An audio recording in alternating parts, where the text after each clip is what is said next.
Hello, I'm Milt Cotter with CRI in Dallas. I appreciate your being interested in knowing more about testing and assessments in America, and I'd like to share some knowledge with you that I think you'll find interesting. First of all, we've been in that business for over 50 years, pre-employment testing and assessments. As a matter of fact, we're known for having brought out the first true job-related test and assessment in America. In 1972, we brought it to the marketplace.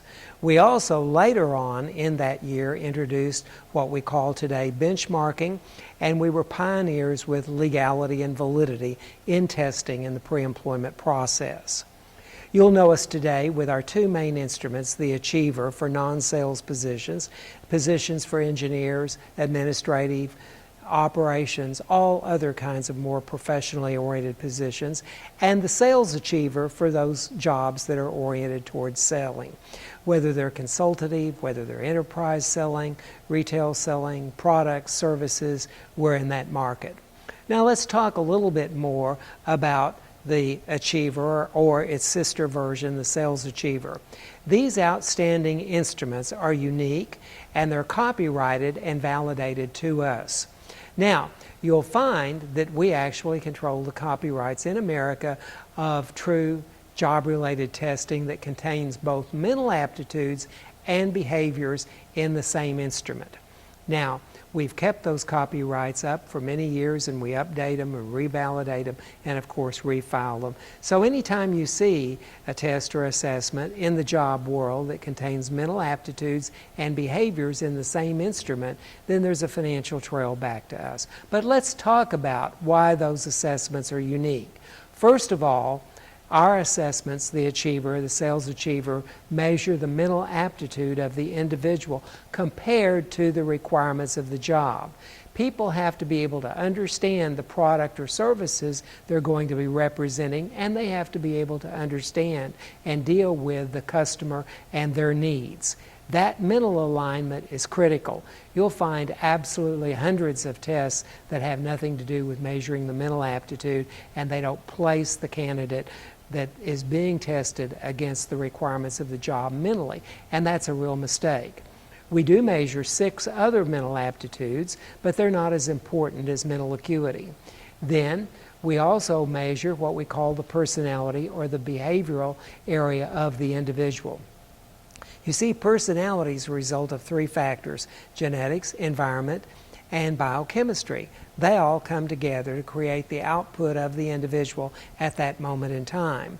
And the behavioral traits that come from the 10 characteristics we measure, which are, for example, drive. It's important that the individual that's being considered for the job have the drive level that's necessary to successfully perform that job. Character strength, integrity, reliability, and dependability. People like to deal with people that they can trust and count on. The organization level of the individual and their ability to organize. That ability that we call communications ability to meet and deal with other people if that's required in the job. The 5th of the personality dimensions is extremely important. It's called ego, because people need to have the self-concept and ego that they can do the job. They have to be comfortable with themselves and have the knowledge that they're capable. The 6th personality dimension is what we refer to as assertiveness. Some jobs require people to lead other people or to close in a selling situation. So obviously the assertiveness level of the individual compared to the requirements of the job is very key. How that individual you're considering is motivated from a competitive standpoint is important. Is this person going to be a team player, or do they want to be a one-on-one competitor? Then another area that's very important is what we call psychological toughness or tough-mindedness. Jobs require different levels of psychological toughness based on the adversity of the job. So it's necessary to measure this dimension. Then such things as cynicism, whether that individual is capable of asking questions to get to the true reasons why people are saying and doing the things that they're going to be saying to them. That's really important. That's very, very important. And the last of the 10 dimensions is what we call motivation. Different jobs require different kinds of motivation with individuals to be successful.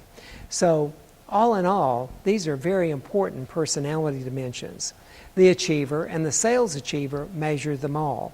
And they're unique. These instruments are unique in that they have 2 validity scores by which they actually convey the validity level of the answers that the person has given on the 2 assessments. My word to you is this, and simply this: if you want to increase the success of the people that you hire, their productivity, their effectiveness, and their ability to do the job, and turn down your turnover rate, we're known nationally for, on an ongoing basis, of reducing turnover by at least 25%. And you want to see people come into your organization that are much more highly effective, producing more, easier to manage, easier to deal with, and who can build your business, then we advocate and suggest to you that you use the achiever or the sales achiever as is appropriate based on the job. I'm Milt Cotter, CRI University in Dallas and CRI, and I encourage you to let us work with you on these great instruments. Thank you.